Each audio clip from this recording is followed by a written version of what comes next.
Hi there, what's up? We're in the next part, and frankly, it's quite boring for me to keep talking about this, but anyway, hopefully we will get to a point where we are happy to be done.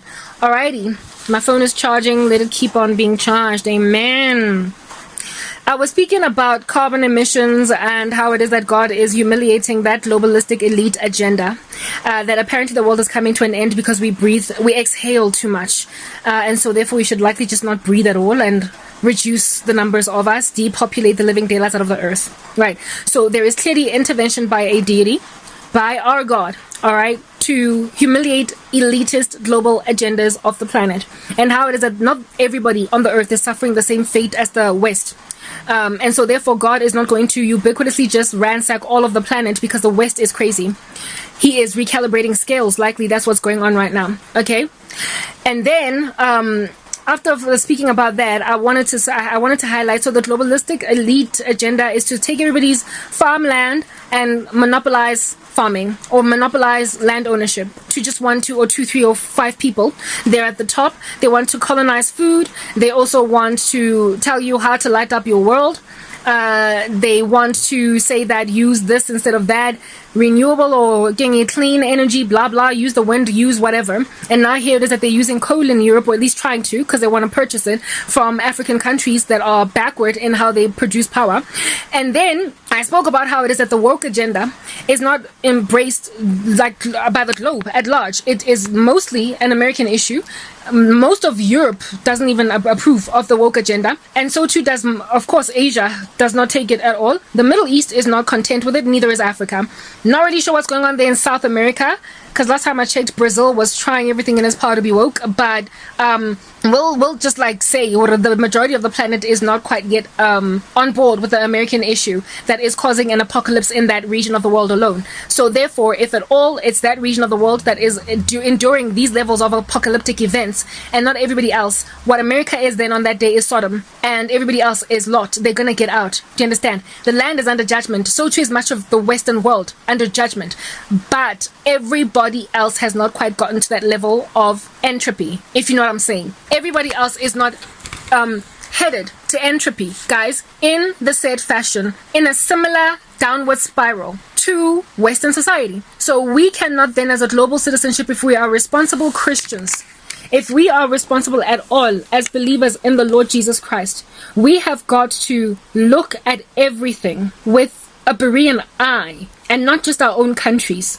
I can give a very biased view of the world right now based on my dystopia here in South Africa as a persecuted Christian, but it would be irresponsible for me to disregard information about everywhere else in the world, because God is looking at everything else in the world, not just you alone in South Africa, not just you alone in America, and not just you alone in, I don't know, Trinidad and Tobago. He's looking at everybody ubiquitously with that omnipresence of his. So we then have to be responsible enough to collate data from all of the world to figure out where we find ourselves in these days. And so if global issues are not sufficiently telling enough of the end, we need to be responsible enough as Christians to say, we are in the end, but you know what, we might still have another 50 years. We might still have another 120 years. And so, like I said, when I started in this chat, this discussion, I spoke about that gentleman on End Times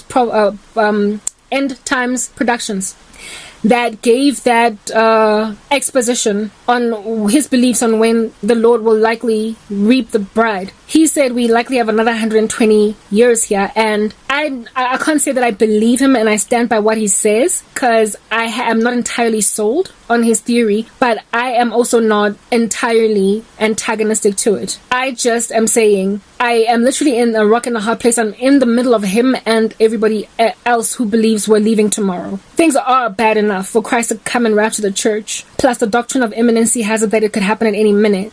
But I can see also how we might still be here another 120 years. I don't believe we have another 1,000 to go. I don't also believe we have another 500 to go. I believe we are the last generation indeed, but I don't believe it's entirely incongruent with Bible prophecy that we might still be here 40 years from today. I'm just saying, we are in the end because it is, but it could still be another 20, 30, 40, maybe 50 years. I don't even think 120 years we're still gonna be here, but I do believe that it might be another one. Yeah, what's this? Another 30? Might be. And this is at my own disquiet. You must understand that I am speaking as a woman that is persecuted. So for me, for Christ to return is literally holy grail. It would absolutely benefit me 100% because I hate my life. But I gotta be realistic, and that's why I keep on working on trying to get out of the squalor so I can get some kind of a semblance of a normal life. I'm 38 years old. I've lost all of my 30s to persecution, and so for me to escape the trauma of what I've endured would be great through the rapture. But just in case that's not happening, I still want to see if I can't be a wife.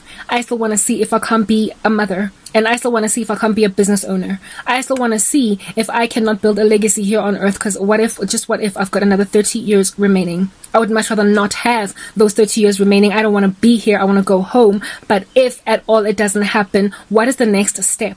I got a plan for a future that I don't desire. Because if I don't, I'm irresponsible with the life God has given me here on earth. I got a plan for a future on earth when I prefer a future in a 7-year tribulation in heaven following a millennial reign of Jesus Christ. But I might just very potentially have a future where I've got 30 years on earth, 7 years in heaven, and 1,000 years in the millennial reign of Jesus Christ, and then eternity forever with him in the new heaven and in the new earth.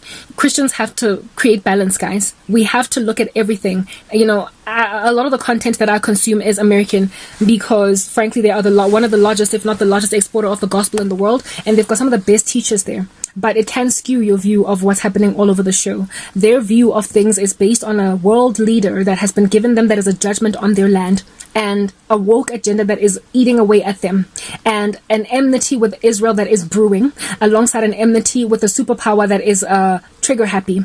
They are dealing with a leadership, a very Machiavellian leadership structure over them that is deliberately decimating their economy in a Galilean dialectic to try and foster in some one world government. And they understand that in order to achieve this one world government agenda, they have got to cause the United States of America to get over their what they call little American dream. They have got to cause the American citizenship on the ground to be content to let go of their national patriotism. So they are given a president that is literally giving their country over the dogs so it can be weak enough to cease being a superpower, that they might finally get on board with the global agenda of one world governmenting. You will remember Donald Trump was against globalization and the globalist agenda, not so much globalization, but the holistic agenda. He was against it because it was taking away from the glory of the American system that has been with blood, sweat, and tears built over so many years. Their crown of glory, he didn't want that taken away. But there are global elites who want to create a one world government.